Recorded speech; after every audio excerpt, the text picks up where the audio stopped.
What's going on, guys, and welcome back to WWE Network and Chill, where I, Graham G.S. Matthews, break down all the original content I watch on the WWE Network and the USA Network, because today we're talking the Season 1 finale, Season 1, Episode 7 of Straight Up Steve Austin, as seen on USA Network, featuring Dale Earnhardt Jr. I think they inaccurately advertised this episode for last week during Raw, this whole mix-up, and then Steve said himself on his podcast that this would be airing after Raw this week, and then the Trace Adkins episode would be airing after SmackDown, and that was obviously a mix-up, so a lot of confusing things coming out of Steve himself, WWE, but we finally got the episode airing after SmackDown this week. This was it for Season 1. I'm kind of surprised they didn't wait until after Raw next week, but maybe they have something else planned airing after Raw on USA next Monday. But nonetheless, I'm not a big NASCAR guy, but I thought this was a great episode. Steve always brings the best out of his guests. This was no exception. I say it every single week here on the show when it comes to the Straight Up Steve Austin show. This was a very, very good episode. You could tell that Steve was a big fan, is a big fan of Earnhardt Jr., and wanted to know a lot about his NASCAR career, his life outside of the ring. He was genuinely interested. And if Steve is genuinely interested in his guests, then I am too. That's usually the case with most of his podcast guests too. There's a lot of people he has on his show. I have no idea who they are, like fitness people, bodybuilders, motivational speakers, people like that. No clue who they are, but because Steve always has a great, genuine, natural, organic conversation with them, I enjoy it as well, and this episode was pretty much the case of that. So we kick off this episode. Before the episode even begins, they air this graphic, I guess, that says that this episode was taped before Earnhardt and his family were involved in a plane crash, wishing them well on their recovery. I looked it up. I think I might have heard about this. They were involved in a plane crash less than a month ago, like in late August.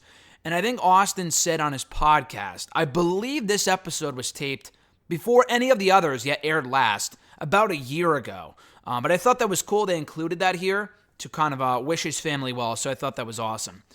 But anyway, we kind of get a quick rundown of who Earnhardt is, Dale Earnhardt Jr. is, and what he's all about, what he's done. Obviously, if you know anything about NASCAR, he's a legend within the NASCAR industry. He also does podcasts now, in addition to being a full-time dad. So he said he was lucky to be born into one of the most popular families in the sport of NASCAR driving, of race car driving, stuff like that. And he likes to give back and help other people who don't really have that luxury. There's a lot of other people who are very skilled at race car driving who weren't born into the same type of family that he was, and he wants to help out those people now that he's kind of in the twilight of his career. I mean, he has since retired, but since retiring, that's kind of what he likes to do. Austin kind of tries out one of his cars. He gets into the car, see if he can get easily in and out like Earnhardt used to be able to. They talk to a guy named Travis Mack, who I think is the crew chief of... So again, I'm not a big race car guy, but obviously I've seen the movie Cars from Disney. I think that's enough, right? When they fix up the car and they stop every so many laps and they, have the crew go to the car, replace the tires, do whatever. And Travis Mack is the head of all of that. And so he talks to Steve and Earnhardt about his responsibilities as the crew chief.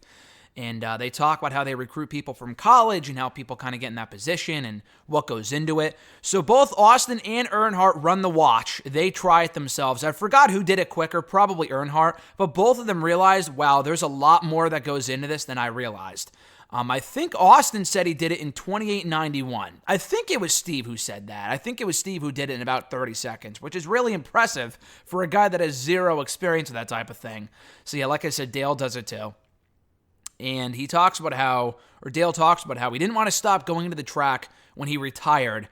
And I'm not sure when he retired. I'm sure it was just a few years ago. But he didn't want to stop going to the track, so he got into broadcasting, and it's worked out amazingly well. He was told to be himself, and that's why it's worked out as well as it has. Steve asks him, how did you know Amy, his current wife, was the one for you?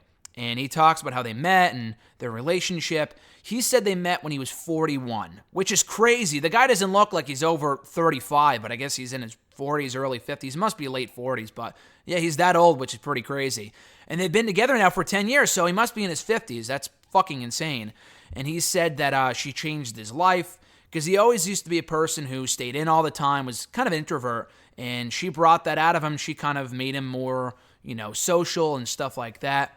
And he always wanted to be in a relationship, but he wasn't doing the right things to put himself in that position. And it just kind of worked out well when he met her. And he said that he never really used to drink on race weekend. That was something he had to get used to and train himself to be able to do, to make sure he was in the mindset of being in a race, and make sure he was all set to go come race time. He said that he had to be retired in order to be a present dad. So in order to, when he had his kids, and he's glad it kind of worked out the way that he did, so he doesn't really have to make the sacrifices his dad did and so many other people do when they have kids and they're still they're still driving, doing all this other stuff. He doesn't have to make those same sacrifices because he retired and then had kids, which is pretty cool. So they go check out his compound, his house. He talks about how he used to practice on go-karts when he was a kid, growing up before getting into professional NASCAR driving. And he said that Rick Hendrick worked with him, and that Rick wanted him to be successful, and they kind of benefited from working with each other. So they race each other in go-karts. Steve and Dale race each other in go-karts, which is pretty great. Obviously, Earnhardt wins. They go to the race car graveyard where you see all these race cars that I guess he used to drive in. They just kind of blow up and destroy in this graveyard, this part of his, property in the forest. And they check out all these cars, and he shares stories about all these accidents and all these different cars. One of them they couldn't show on TV, which was really interesting. They discuss his injuries and concussions he's had, and he said he didn't want to leave it up to fate, that he wanted to retire on his own terms, and he's very happy to say that he did. He knew that he was going to do one more year. He had one more year on his deal, so he fulfilled that and then retired on his own terms, which is really cool. They then go to a part of his property called Whiskey Rivers, which is kind of like a western town. It looks like a downtown something, like from like the cowboy ages, It's part of his property, which is really fucking cool. I thought this was like, an actual town, but it's actually part of his property, which is really fucking cool. But he names it Whiskey Rivers after the Willie Nelson song. I think he got his blessing for that, which is pretty fucking cool. So they hang out there, they drink beer, whiskey, whatever. Probably whiskey if I had to take a guess. I forgot what it was.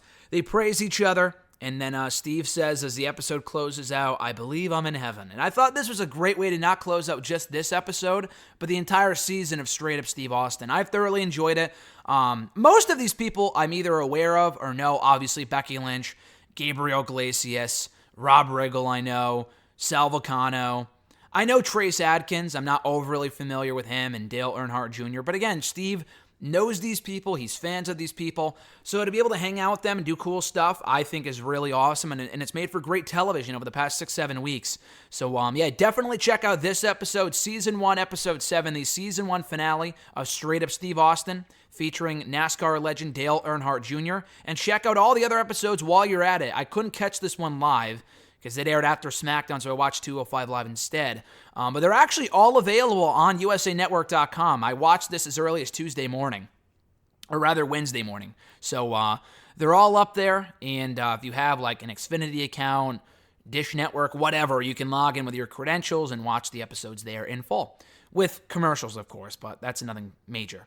Nonetheless, guys, thank you for checking out my edition, this latest episode of WWE Network and Chill. Very much appreciate it. And that's going to wrap up my reviews of Straight Up Steve Austin, at least for right now. Hopefully the show gets renewed for a second season. It's been a great time watching it on the USA Network. I thought they did a great job with it. Austin was an amazing host, and hopefully we get more episodes out of it in the future. But in the meantime, you guys could check out more episodes of Network and Chill featuring my thoughts on Table for 3, WWE Ride Along, 24, WWE Chronicle. I reviewed the Sasha Banks Chronicle about a week ago on Sunday, so check that out. I'm not sure what else is coming down the pike on the WWE Network, but whatever goes up, I will be sure to review it here on Network and Chill. Until next time, guys, be sure to like this video, drop a comment, share the video, and subscribe to the channel for more content. I'll be back soon. Until then, guys, have a great one, and I'll catch your ass down the road.